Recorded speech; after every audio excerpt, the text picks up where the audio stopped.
Materi yang pertama yang akan saya bahas yaitu tentang Undang-Undang Dasar Negara Republik Indonesia tahun 1945, menentukan bahwa Indonesia merupakan negara hukum. Bermakna bahwa segala aspek kehidupan bernegara dan bermasyarakat harus berdasarkan norma dan peraturan perundang-undangan. Pada pasal 16 Undang-Undang Nomor 12 Tahun 2011 menyatakan perencanaan penyusunan undang-undang dilakukan melalui prolegnas. Penyusunan prolegnas sebagai instrumen perencanaan penyusunan undang-undang disusun secara terpadu antara Dewan Perwakilan Rakyat dan pemerintahan yang dikoordinasikan oleh DPR khusus menangani bidang legislasi. Yang kedua, pada pasal 19 Undang-Undang Nomor 12 Tahun 2011 juga menyatakan penyusunan prolegnas melalui rancangan undang-undang. Prolegnas memuat program pembentukan undang-undang dengan judul rancangan undang-undang, materi yang diatur, dan keterkaitannya dengan peraturan perundang-undangan lainnya. Selanjutnya, konsepsi rancangan undang-undang. Latar belakang dan tujuan penyusunan, sasaran yang ingin diwujudkan, dan jangkauan dan arah pengaturan, materi yang diatur tersebut telah melalui pengkajian dan penyelarasan dituangkan dalam naskah akademik. Kemudian, aturan prolegnas dalam Peraturan Presiden Nomor 87 Tahun 2014 pada pasal 3. Yang pertama, penyusunan naskah akademik.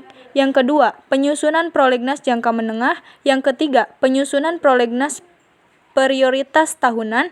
Yang keempat, perencanaan penyusunan rancangan undang-undang kumulatif terbuka. Dan yang kelima, perencanaan penyusunan rancangan undang-undang di luar prolegnas. Sementara itu, aturan mengenai penyusunan dan penetapan serta penyebarluasan prolegnas juga diatur dalam peraturan DPR. Materi selanjutnya yaitu mencegah sengketa dan pertentangan antara regulasi melalui judicial review. Judicial review merupakan suatu hal yang sangat penting untuk menjamin konsistensi politik hukum nasional sebagai aliran dari konstitusi. Kemudian, jika diingat bahwa konstitusi itu mencakup semua peraturan tentang organisasi negara yang tidak berbentuk, yaitu yang pertama ada konstitusi tertulis, dan yang kedua ada konstitusi tidak tertulis. Konstitusi tertulis itu mencakup dokumen khusus atau undang-undang dasar. Yang keduanya mencakup dokumen tersebar atau peraturan perundang-undangan. Kemudian konstitusi tidak tertulis itu mencakup konvensi, yang keduanya adat. Pada pasal 24A ayat 1 memuat dan mengatur ketentuan atas peraturan perundang-undangan terhadap undang-undang, kewenangannya diberikan kepada Mahkamah Agung. Yang kedua, pada pasal 24C ayat 1 memuat ketentuan atas undang-undang terhadap undang-undang dasar yang kewenangannya diberikan kepada Mahkamah Konstitusi. Melalui pasal tersebut resmi sudah mekanisme judicial review baik mengenai pengujian undang-undang terhadap undang-undang dasar maupun mengenai pengujian peraturan di bawah undang-undang terhadap undang-undang.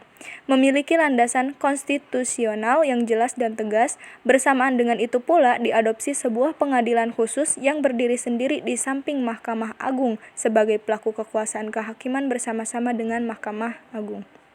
Sistem judicial review yang dianut di Indonesia berdasarkan pasal tersebut ialah sistem dikotomis atau pemecahan, yang artinya memisahkan antara pengujian undang-undang terhadap undang-undang dasar dan pengujian peraturan perundang-undangan di bawah undang-undang terhadap undang-undang. Yang kewenangan pengujiannya pun diserahkan kepada aktor yang berbeda, yaitu MK untuk pengujian pertama dan MA pengujian terakhir. Oke. Materi selanjutnya yaitu tata cara pengundangan peraturan perundang-undangan. Yang pertama yaitu naskah yang akan diundangkan dalam Lembaga Negara Republik Indonesia wajib disampaikan kepada Direktorat Jenderal Peraturan Perundang-undangan disertai dengan 3 naskah asli dan 1 soft copy. Yang kedua, pejabat yang berwenang dari instansi yang bersangkutan atau petugas yang ditunjuk disertai surat pengantar untuk diundangkan. Yang ketiga, Direktur Jenderal Peraturan Perundang-undangan mengajukan kepada Menteri Hukum dan Hak Asasi Manusia untuk ditandatangani. Yang keempat, Peraturan perundang-undangan yang telah ditandatangani Menteri Hukum dan Hak Asasi Manusia disampaikan kepada instansi permohon 2 naskah asli dan 1 untuk Direktorat Jenderal Peraturan Perundang-undangan.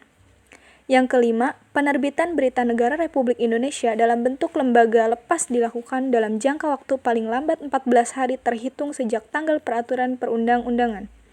Yang terakhir, penerbitan tambahan Berita Negara Republik Indonesia dalam bentuk himpunan dilakukan pada akhir tahun.